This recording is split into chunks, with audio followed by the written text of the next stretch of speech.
seja.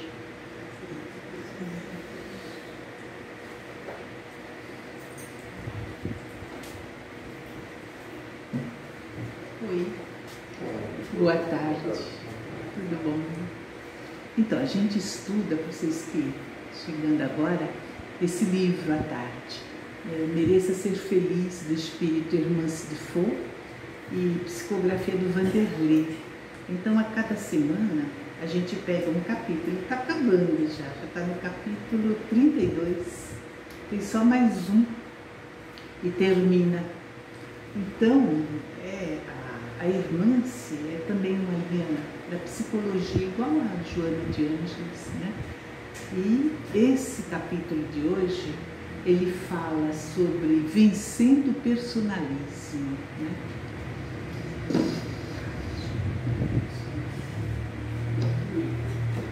Então, veja, ele diz assim, né? Admirai, isso está no Evangelho, segundo o Espiritismo, no capítulo 14, item 9. Admirai, no entanto, a bondade de Deus, que nunca fecha a porta ao arrependimento. Vem um dia em que, ao culpado, cansado de sofrer com o orgulho afinal abatido, Deus abre os braços para receber o filho pródigo, que se lança aos pés, e as provas rudes, quando elas acontecerem, ouvi-me bem, são quase sempre indício de um fim de sofrimento e de um aperfeiçoamento do espírito, quando aceitas com o pensamento em Deus. Então veja, às vezes a gente está passando por dificuldades, doenças, inclusive, né? A Rita na prece pediu, né, que a gente pedisse a Jesus nossa cura espiritual e tal. Mas realmente toda doença é caminho da cura, todo movimento que a vida faz. Nós falávamos disso domingo, sobre lei de destruição.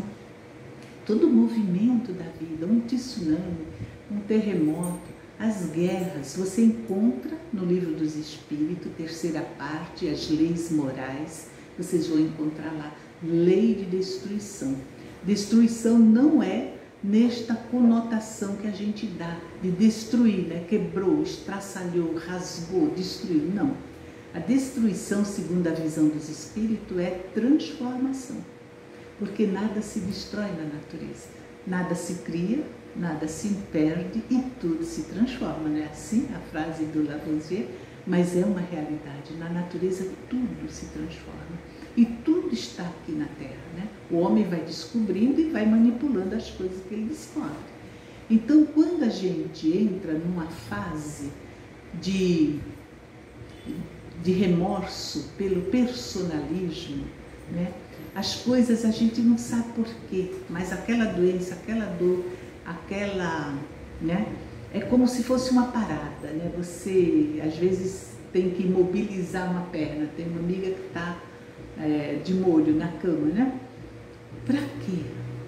A gente tem que pensar nisso. Para quê? O que eu tenho que vencer em mim? O que eu fiz que me levou a este momento? Porque a gente está caminhando, né, gente?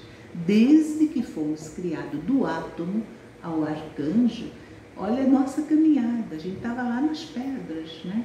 Leon Denis diz assim, o ser dorme na pedra, né? Sonha na pedra, na verdade, ele sonha na pedra, dorme no vegetal, caminha, se movimenta no animal e desperta no ser humano.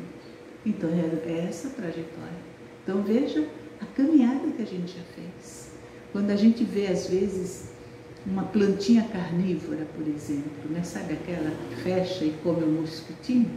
Ali já está o embrião do nosso sistema digestivo, que vai se aperfeiçoar através do reino animal até chegar hoje. Quando a gente nasce, bebezinho, né? Já está tudo pronto. Mas de onde veio essa formação do corpo? Como que o nosso perispírito chegou aí? É toda uma caminhada. E assim também com os sentimentos, as emoções, o nosso psiquismo, ele também se desenvolve, né? Então, espíritos saindo do primarismo para conquistas medianas somos nós, né? Saímos do primarismo, da animalidade, para começar alguma conquista no setor da espiritualidade, dos sentimentos mais nobres, das emoções, né? Então, saindo do primarismo, né? A nossa principal qualidade agora é a disposição de mudança na melhoria íntima, já que estamos arrependidos sinceramente do mal. E aí iniciamos, a exemplo do filho pródigo, a nossa viagem de volta à casa paterna, buscando esse aconchego do pai. Então, o filho pródigo, na verdade, é a história da humanidade. O que o filho pródigo fez? Vocês lembram da parábola do filho pródigo? Quem lembra aí? Precisamos fazer evangelho interativo, né, Cida? Perguntas e respostas, conversa. Foi o mentor que falou para a gente ontem, né, à noite. Então, o filho pródigo, gente, na igreja, quem era católico aqui? Vocês não cantavam, né? Muito longe eu me perdi. Não, muito longe eu fui, perdi, pedi o que era meu. Gastei um mundo tão normal. Lembram dessa música? Que dava, né? Te pedi, meu pai, né? Tudo que era meu. Então, o filho pródigo é aquele que chegou para o pai, ele tinha um irmão. Ele chega para o pai e fala: eu quero tudo que é meu, eu quero minha parte da herança, né? E o pai fica assim, porque aquilo para o judeu era a morte, porque a gente só herda depois que o pai morre, né? No caso, para aquele filho, o pai já estava morto. Eu quero o que é meu, eu quero ir embora, quero sair daqui, não quero te ver mais, nem ao meu irmão, eu quero viver a minha vida. E o pai dá tudo. E Jesus diz que o pai não falou uma palavra sequer, como se que a gente faria. Olha, você vai quebrar a cara, você vai se dar mal, você ainda vai se dar mal, você vai... Não. O pai não falou nada, deu tudo, né? E esse filho foi. Enquanto ele tinha dinheiro, saúde, nossa, tinha muitos amigos, né, entre aspas, interesseiros da vida, né? A hora que começou a perder tudo, foram se afastando. Um momento ele se viu sozinho. E aí ele, já morrendo de fome, não sabia o que fazer, bateu a porta de um sítio e o cara falou: olha, você pode cuidar dos porcos. E porco para judeu é impuro, né? Eles não comem carne de porco, nem lidam com porco. Então, ele falou: mas eu estou com fome. Aí o cara ainda falou: se sobrar alguma coisa da comida do porco, aí você come. E nesse momento ele caiu em si, né? Então ele pensa: caramba, na casa do meu pai, até o empregado mais inferior era muito bem tratado. O que eu estou fazendo? É a hora do arrependimento. Arrependimento não é a mesma coisa que remorso. O remorso é improdutivo, o remorso a gente fica assim, né? Meio com orgulho ferido. Aí, por que eu fiz isso? Mas o arrependimento é aquela dor que vem. Por que eu fiz isso, né? Então ele fala: eu vou voltar. Eu sei que eu não sou mais, ele não vai mais me considerar um filho, mas eu vou voltar e vou me pôr à disposição para o trabalho mais íntimo, porque eu vou estar melhor em qualquer situação do que eu estou agora. E aí ele se ergue, né? E sai. Ele começa a subida, né? Toda vez que você vê na Bíblia assim, desceu, né, para Jericó. Jericó era na mesma dimensão do mar, né? Subiu a Jerusalém, é elevação, descida espiritual, vibratorial, né? Vibracional. Então ele começa a subida. E o pai, quando ele já está meio caminho, o pai sente que ele está ali, né? E chama todos os empregados: olha, estamos em festa, eis que o meu filho que estava perdido retorna. Então, né, vamos, matem o melhor cordeiro que tiver, né, para fazer um banquete, e chame toda a vizinhança. Porque eles viviam em aldeias, todo mundo se conhecia, todo mundo ficou indignado com a atitude do filho anos atrás, né? E ele vai. E Jesus conta que o pai vai e leva, né? E quando o filho chega no meio do caminho, ele tem a grata surpresa de encontrar o pai. A música diz assim: nem deixaste de me falar da ingratidão, morreu no abraço mal que eu fiz. Aí, quando ele olha que ele quer, Pai, o Pai abraça, perdoa. Roupa nova, anel, sandália aos pés, voltei à vida e sou feliz. Entende? Então, é essa a trajetória da humanidade. A gente dá as costas para Deus e vamos viver a personalidade, o que nós somos agora, né? Os 5 sentidos da matéria, a gente quer sentir o sabor. Aí lembrei de um outro cantor, né, lá do Nordeste, que fala das frutas, graviola, manga, né, que você chupa assim no pé, sente, você sente as sensações do corpo e a gente vai mergulhando nesse mundo dos sentidos e vamos deixando de lado a espiritualidade, a essência, que é o mais importante. Quando Jesus diz, busca primeiro o reino dos céus, é o reino do Espírito. É a gente olhar o mundo, focar o mundo com os olhos espirituais. Eu sou um espírito, eu estou de passagem aqui. Isso aqui nada é meu, nem o corpo, né?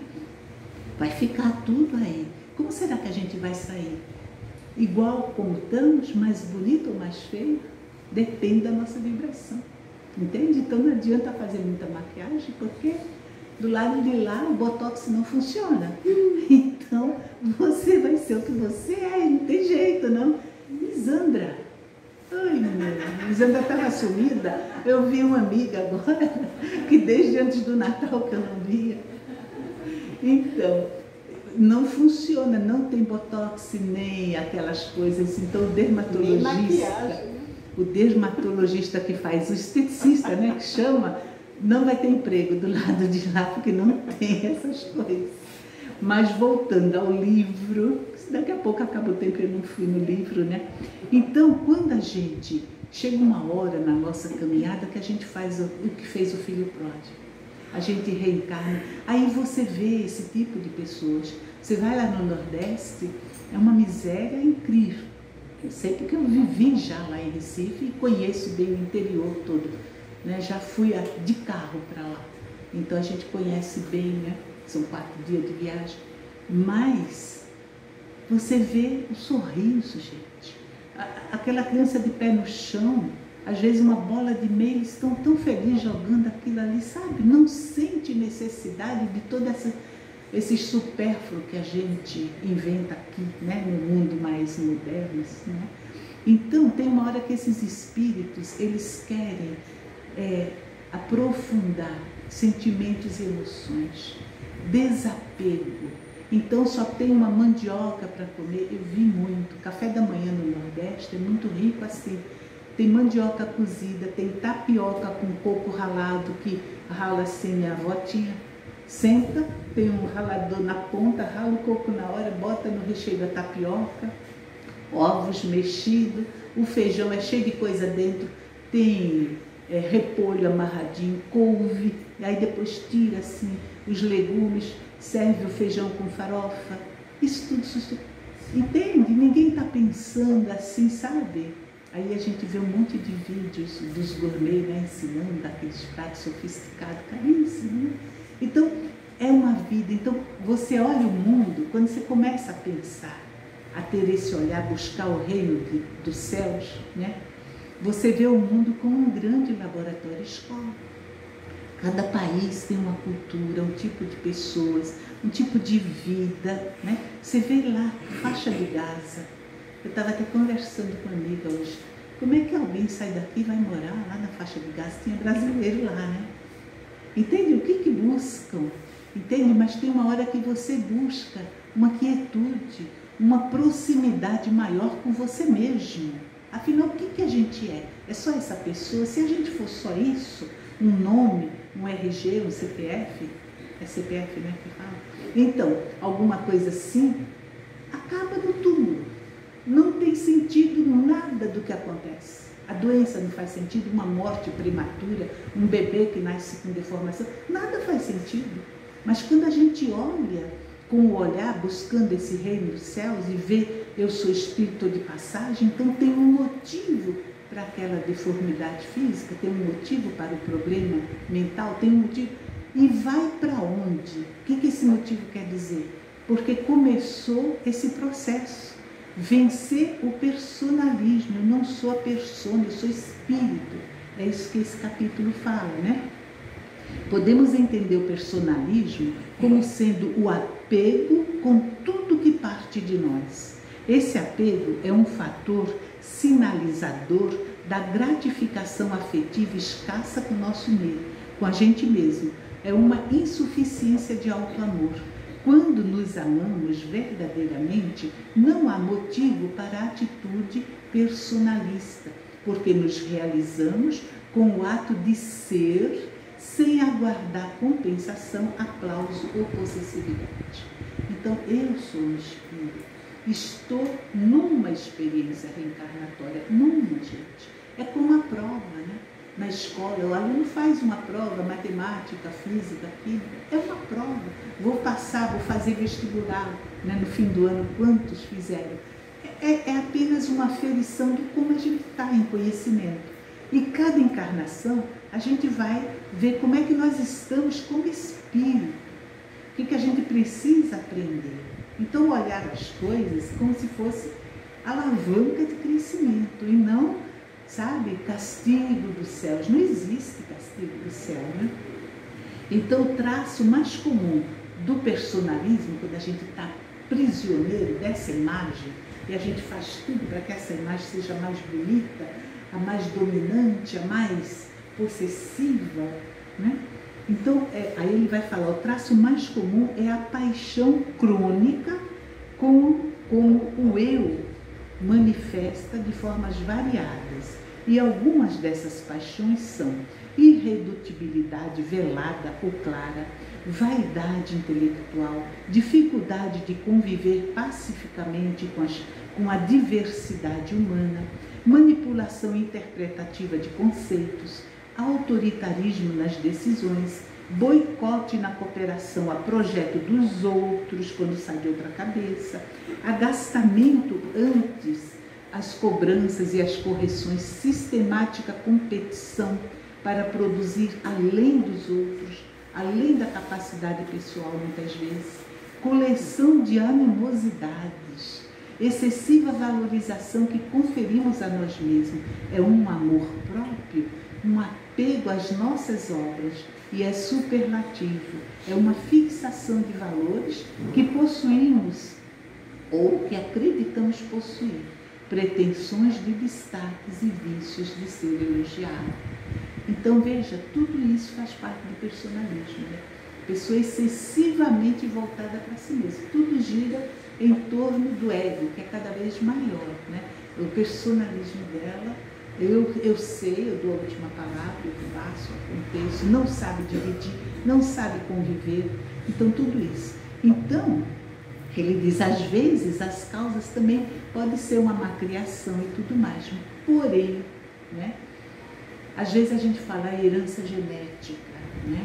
Ou os pais super protegeram de pequeno e a criança fica narcisista, é isso, Amanda? Fica assim, né?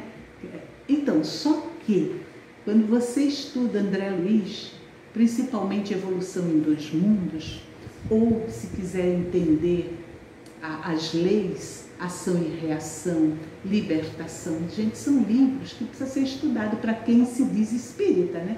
Precisa ler. A codificação não é só os 5 livros, não. Os livros de André Luiz, todos fazem parte da codificação. Então você vai ver que o espírito, quando ele tem uma certa ascendência moral, quando ele já está nessa fase de querer crescer, de voltar, porque quando a gente vai, o filho pródigo, ele deu as costas para o pai e foi, né? Aí quando ele volta em direção a Deus. Então, às vezes a gente já está nessa fase de voltar. Eu quero buscar e encontrar Deus. É quando a gente procura as religiões, né? Então, cada uma tem seu jeitinho de se expressar. E todas levam a Deus, mas depende de como a gente caminha, né? Todas as estradas levam aqui para São Paulo, né? Se a gente pegar nesse sentido. Mas, se em cada posto eu parar, depois eu resolver entrar lá em São Roque para ver o Museu do Automóvel, sair e voltar, quando é que eu vou chegar em São Paulo? Eu morro e não chego. Então, depende de como a gente caminha dentro dessa estrada religiosa, né? Então, ele diz, quando a gente começa esse caminho, né, de querer voltar, você começa a se afastar disso. né, desse personalismo, você começa a ver, não é bem assim, começa a querer entender o outro, né? Então, e o espírito, se ele está com essa firme disposição, a mãe pode mimar quanto for, ele vai ser um cara do bem, entende? Não vai pôr a culpa na mãe, como fazem na psicologia, as pessoas chegam e falam, foi minha mãe, foi meu pai. Porque quando eu tinha 4 anos, aconteceu isso, minha mãe me deu um tapa na cara, e até hoje, pelo amor de Deus, é porque você não quer sair disso, você quer continuar cultivando isso como desculpa para não sair do lugar. Porque quando o espírito tem, o espírito modela o corpo físico, gente. O perispírito é modelado pelo campo mental do espírito. E o perispírito modela o nosso corpo físico. Então ele é o espírito que vai querer, por exemplo, se precisar de um defeito físico, ele vai buscar na mãe, né, nos cromossomos da mãe, ou seja, onde for, algum que dê um probleminha para ele. Ele vai ajudar. Se ele não fizer, os mentores o fazem por ele. Agora, tem as reencarnações automáticas, quando o espírito está na consciência de sono, que não sabe nada de nada, tanto faz ele reencarnar por esta mãe ou por aquela, naquela família ou na outra. Aí é a lei de atração que funciona. Mas o espírito pode se sobrepor. Tanto que você vê, às vezes, né, tinha aquele juiz, vocês lembram, que era de uma favela, Joaquim, acho que era o nome dele, quem é advogado aí que lembra? Joaquim Barbosa, não era, Elisandra? Elisandra é advogada, já lembrou? Então, Joaquim Barbosa, ele disse que saiu de uma favela, né? De um meio muito hostil, e venceu, gente. Então, não é o meio, não é mãe, não é pai. O espírito se sobrepõe. Então, quando a gente vê alguém, ai, eu não consigo, dona, você não quer. É outra história. Então, admita, eu não quero mudar. Porque eu tenho um ganho secundário com tudo isso, eu falo que eu estou ruim, que não me ajuda, não é assim, né, mãe? Então, você vê, quando a gente está nessa fase de querer mudar, a gente sobrepõe-se a tudo isso, né? Com o seu dinamismo, como o seu dinamismo é a centralização no eu, quando a pessoa é personalista, né? A reeducação desta tendência está em aprender a ouvir o outro. Então, se eu percebo hoje, agora, nossa, gente, eu estou muito concentrada, nossa, como me irrita. E isso é até uma confissãozinha, né? Porque eu ponho os copinhos de um jeitinho na bandeja, e quando eu vejo os outros botar assim, dá uma bronca. Porque eu queria, isso é personalismo, entende? Porque eu acho que do meu jeito fica mais bonitinho, do outro jeito não fica. Então a gente começa a se observar, a gente vai se observando, poxa, não está certo assim. Por que tem que ser tudo do meu jeito, né? O jeito, não posso valorizar, então ele está falando isso, entende? Então a gente precisa, para sair do personalismo, aprender a ouvir o outro, né? O ato de ouvir não se restringe apenas a escutar palavras. Ouvir é o estado de plena receptividade com o outro. Não é só ouvir o que eu estou falando, mas é aceitar o outro nele inteiro. É o gesto, é a maneira de falar, é o jeito que ele está vestindo, é a vibração dele, você vai aceitar, entende? Então, ouvir, ele diz, é esse estado de você ter plena receptividade, abraçar, aceitar o outro do jeito que ele está, e sem o preconceito, né? Sem estar, aí já vai, estou vendo isso aí, vai falar, não sei o quê, não pode, você ouça o outro, simplesmente anule qualquer conceito que você possa fazer e escute. Essa conquista será um exercício doloroso ao personalista, porque vai exigir o que, gente, da gente que é personalista? Desprendimento, humildade, assertividade, falar menos e meditar mais. Ouvir significa também cultivar sensibilidade para com aqueles que nos rodeiam, sensibilidade que nos permite sempre um foco positivo do próximo, entendendo-lhes as razões, ainda que estejam em equívoco, abrindo-se para ser-lhe útil, desarmando a nós mesmos dos preconceitos. Ou seja, ter sensibilidade, entender a posição do outro. Cada um de nós está num patamar diferente, né? Mas não significa que aquele que, por exemplo, intelectualmente sabe mais, não significa que moralmente ele seja melhor. Às vezes é o contrário, né? Então, estar bem vestido ou mal vestido também não interfere. Do jeito que você vem, quer dizer, você vai ver a essência no outro e não a aparência dele, né?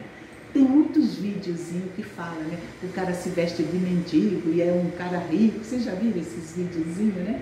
E as pessoas humilham e depois ficam sabendo que o cara era o dono do restaurante e manda um empregado para fora.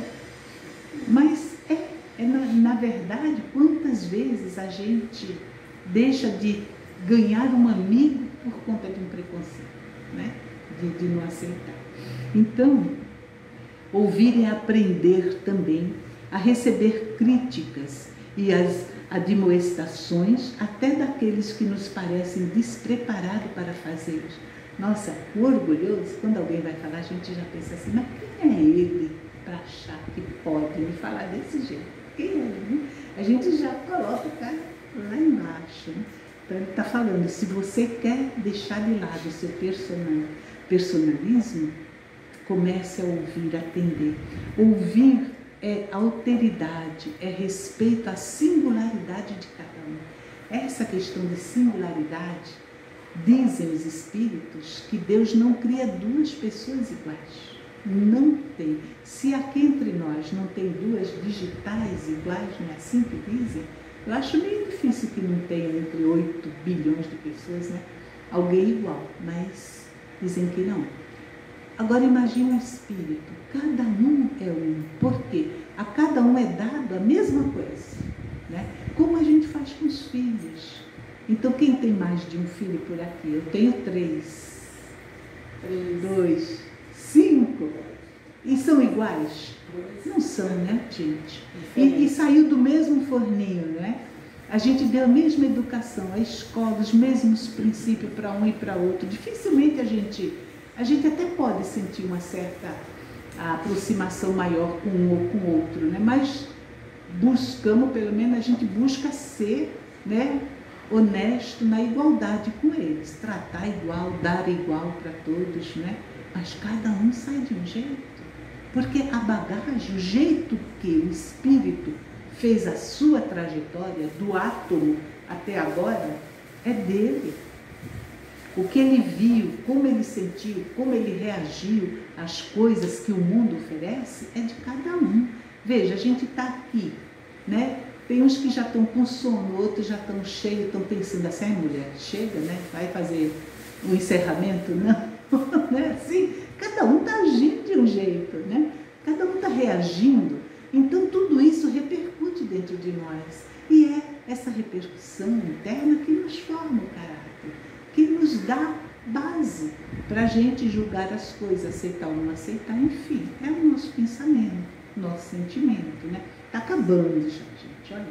Então a vitória sobre o personalismo, portanto, está em sair de si, acolhendo o outro que é diferente do eu, com interesse altruísta e fraterno, aprendendo a esvaziar-se do ego, sentindo o outro, né?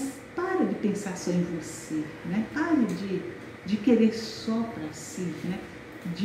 Então o retorno a essa casa paterna, que foi como a gente iniciou, né, a parábola do filho pródigo, inclui o ato de desprender-se de si para ouvir o pai. Tal lição será aprendida na escola da convivência diuturna com quantas pessoas passem pelo nosso caminho. Aí é na firma, é um vizinho, até no mercado, fila de banco, às vezes a gente tem que ficar 1 hora ali e um do lado, não é assim? A gente está querendo ler um livro e o outro está falando, né? A gente fecha o livro, vamos ouvir, né? Porque, olha, o mentor vem e vai falar, escuta. O outro está precisando falar, escute, pare de pensar em você. Então é tudo isso, gente. Fazendo assim, assumiremos definitivamente a condição de filhos pródigos em plenitude de sintonia com as riquezas de Deus, apreciando ao ouvir-lhe os alvitres no foro da nossa consciência, em favor da nossa felicidade. A gente só vai ser feliz, mesmo de verdade, quando tiver nessa sintonia com Deus, né? Como disse Santo Agostinho, a vida não se mede pelos anos, né? E a gente comemora aniversário. Quantos anos? Lá na academia o Jonathan fez 28 anos, né? Então, 28. E brinquei, né? Quantos minutos você amou? Porque de repente você ainda é um recém-nascido. Porque Santo Agostinho diz, a vida se mede pelos momentos de amor vivido. Quantas vezes, durante um dia inteiro, hoje, até agora, são 2h28 da tarde, quantos minutos de amor a gente teve? De repente, né? Então, num dia, se vai medir por minutos, para até formar um ano, eu vi 2 minutos hoje, até agora à tarde. Então, gente, vai levar muito tempo, né? A gente vai morrer jovenzinho, né? Então, é isso que deu para entender esse do personalismo, né? Então, não somos isso que aparentamos, nós somos muito mais, né? Nós somos um espírito imortal, vivenciando agora uma etapa. Aí eu brinco sempre, quando quero explicar isso para alguém, olha, veja o ator, né? Aí eu cito os antigos, que é da minha época, né? O Lima Duarte, quando ele fez o Senhorzinho Malta, né? Marcou, porque eu vi uns pedaços dessa novela, né? Acho que foi a última novela que eu vi dele. Tá passando de novo. É? Aí, tá passando de novo. Que ele falava, né? Ele fazia um gesto. E ele morava, não sei se ele ainda está vivo, num condomínio que meu filho morava aqui em Itaici, né? O Adriano morou lá. E eu vi, uma vez passei de carro, ele estava andando e eu, nossa, Lima Duarte, não me diga nada. Ele fez esse gesto, né? Eu falei, nossa, o personagem impregnou, né? Nele. A Regina Duarte com a Viúva Porcina, acho que era da mesma novela, né? Então, impregnou. Aí a gente, às vezes, fica nesse personagem várias encarnações, sabia disso? Se não sabe, pegue um livro do Dr. Inácio, Egos em Conflitos, aí vocês vão ver quantas vezes. Ou então o livro Eustáquio, que dá 17 vidas, ele repetia a mesma coisa. Ele já estava tão acostumado, quando ele desencarnava, ele falava, ai não, de novo, do mesmo jeito, ai não, entende? Porque cai a ficha, né? Porque é a personalidade que está encarnando. Foi tão legal aquela outra vida, e nos livros do André Luiz, tem relatos lá, André Luiz encontrou uma vez um espírito, que ele falava, então, é que eles estão querendo que eu reencarne, mas eu queria voltar na mesma vida, porque eu tinha uma vinícola, eu gosto muito de vinho, agora eles estão querendo que eu não tenha dinheiro nem para comprar vinho, como que eu vou viver desse jeito? Eu quero. E quando vocês leem o livro Nosso Lar, lembram da guerra que teve lá dentro, porque eles queriam comer carne e beber vinho?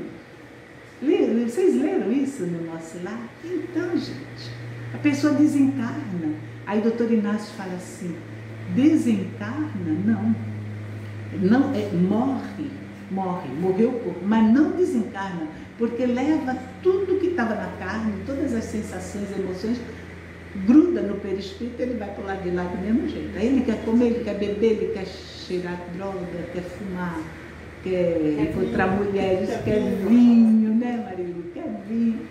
Então, gente, e o objetivo é a gente ir se desapegando cada vez mais e voltar, e chegar do lado de lá e parar de ficar, eu quero ver minha mãe, eu quero ver não sei o quê. É chegar a fazer como fez Paulo de Tarso na estrada de Damasco, quando ele viu Jesus, nossa, então é verdade, és tu, mestre, o que queres que eu faça? Arregaça a manga e vai trabalhar, entende? O que eu posso fazer? A vida continua, eu vou ficar chorando. A minha mãe, quando morreu, um tempinho depois, ela veio, a dona Carolina incorporou minha mãe. E ela estava chorando, emocionada. Peraí, você não atravessou todo esse caminho? Eu nunca vim chorar aqui, me conte como é que foi as coisas. Como é que você está do lado de lá? Como é que você chegou? Aí, a dona Carolina levou um choque, porque o médium capta tudo, é isso, Cida? Capta, né? E desligou. Nossa, ela foi embora, olha o jeito que você recebeu. Mas você queria que eu chorasse junto com ela?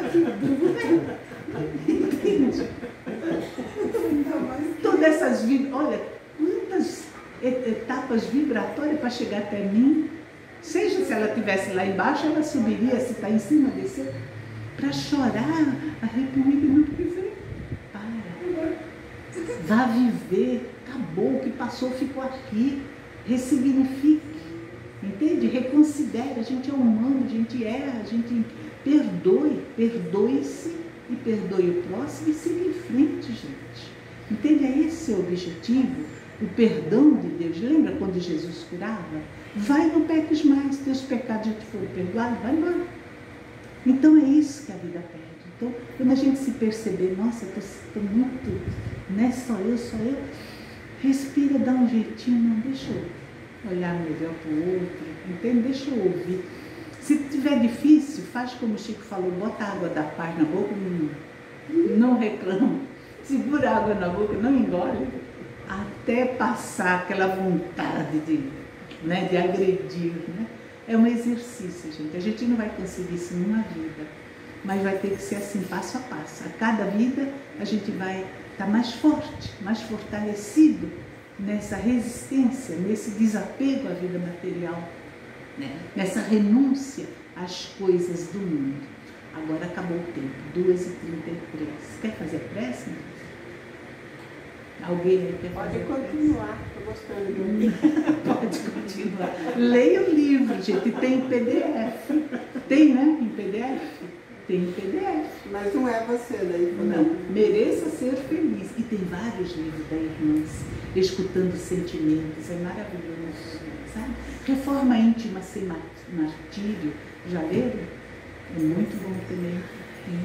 Do Hamed, os livros do Hamed, Renovando a Atitude, gente, tudo nos dando força para a gente mudar. Sim, você faz então? Vem para cá mesmo. Então, gente, obrigada pela atenção de vocês. Uma boa semana. E semana que vem é o último capítulo, né? Semana que vem só não venham, porque isso é. Ah, não